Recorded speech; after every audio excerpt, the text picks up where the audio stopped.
लेकिन मैंने जो सोचा वो नहीं हुआ। शादी के ठीक 6 महीने बाद ही मेरे पति का एक्सीडेंट हो गया। जैसे ही यह खबर आई मैं बेहोश होकर ज़मीन पर गिर पड़ी और जब मैं होश आई तब तक सब हो चुका था। जो आप सोचते हो ऐसा कभी होता नहीं। दूसरी शादी, जब अच्छा सोचना बंद कर दिया। पहली शादी, मैं सुशीला, छोटे से शहर की एक लो मिडिल क्लास परिवार की बेटी। मेरे पिताजी ने मुश्किल से हम 3 बहनों को बड़ा किया है। फिर परिवार पर दबाव होता है समाज का, शादी का, तो पिताजी ने मेरी शादी करवा दी। शादी हुई। मेरे पति आनंद का घर भी छोटा था, वो भी छोटी सी एक प्राइवेट नौकरी करते थे। वो ट्रक ड्राइवर थे। माल लेने ले जाने में अक्सर वो दूर दूर जाते थे। 2-3 दिन तक घर से बाहर ही रहते थे। आनंद के माता पिता और एक बड़ी बहन थी। बड़ी बहन की शादी हो गई थी, लेकिन कुछ मनमुटाव के चलते वो अभी हमारे साथ ही रहती है। सही बात तो मुझे नहीं बताई, लेकिन मैंने ज़्यादा पूछा भी नहीं। मैं अक्सर घर में रहकर घर का काम करती थी। इतना मुश्किल नहीं था, क्योंकि काम तो मैं मेरे घर भी किया करती थी। पति भी अच्छा है। मुझे लगा कि अब इस घर से मेरा भाग्य जुड़ गया है। लेकिन मैंने जो सोचा वो नहीं हुआ। शादी के ठीक 6 महीने बाद ही मेरे पति का एक्सीडेंट हो गया।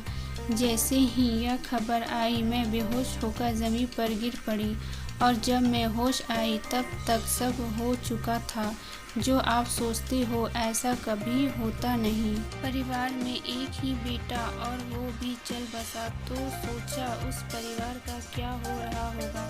मैं अभी भी उनके घर में थी और जैसे कि होता है ताने शुरू हो गए कि मैं इस घर के लिए शुभ नहीं रही। मेरी क्या हालत है मैं बता भी नहीं सकती। आंसू रुकने का नाम नहीं लेते। कुछ समय के बाद घर में खाने की समस्या होने लगी। उनके पिताजी की पेंशन से इतना नहीं हो पाता था, तो मुझे मेरे पीहर वापस भेज दिया गया। मेरे माता पिता भी अब बहुत परेशान थे। एक बार मेरी शादी के बाद वो अब छोटी बहन की शादी के लिए रिश्ता ढूंढ रहे थे, लेकिन अब घर में वापस मेरी शादी की बात होने लगी। मेरी दूसरी शादी की। मेरे मन में सवाल कई आए कि क्यों अब मुझे शादी करना, क्या मैं अकेले नहीं रह सकती? आखिर क्यों मेरे माता पिता मेरी फिर से शादी कराने की बात कर रहे हैं?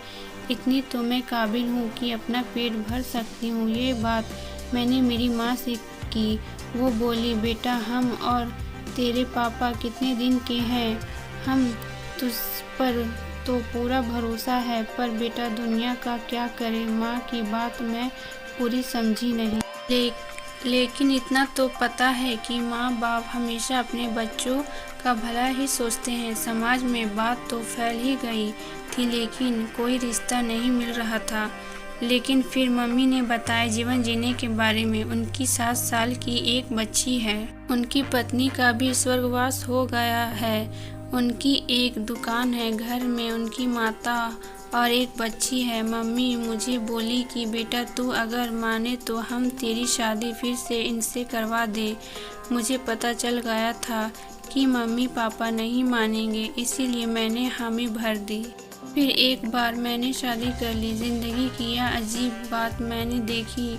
जब आप बहुत कुछ सोच कर रखते हो तब वैसा नहीं होता, और जब कुछ नहीं सोचते तब अच्छा होता है। मैंने भी सोच लिया कि मेरी ज़िंदगी में खुशी आएगी नहीं। मैंने सोचा था कि मैं जहाँ जाऊँगी मुझे दुख मिलेगा। यह मान कर ही मैंने शादी की, लेकिन ऐसा नहीं हुआ।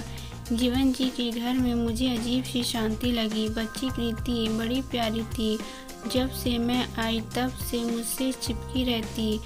नई मम्मी बोल के सास का थोड़ा ख्याल रखना पड़ता है, बीमार रहती है। जीवन जी ने तो अभी तक शायद मेरा चेहरा भी ठीक से नहीं देखा है। मैं समझती हूँ हम दोनों का एक ही दर्द है, इसीलिए मैंने भी उन्हें कुछ कहा नहीं। सिर्फ घर का काम और बच्ची, यही मेरी ज़िंदगी हो गई है।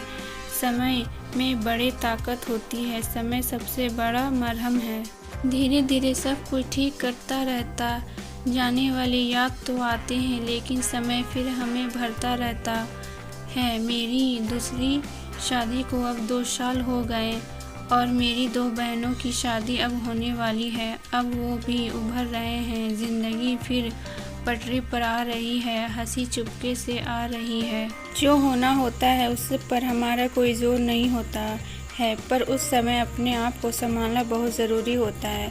आप बस आगे बढ़िए, ज़िंदगी और भी मौके देती है खुश रहने के। अभी इस समय बुरा हो तो सब कुछ ख़त्म ऐसा ना सोचिए, पन्ना पलटिए और आगे देखते जाइए, कुछ अच्छा होगा। वीडियो पसंद आए तो लाइक और सब्सक्राइब करें।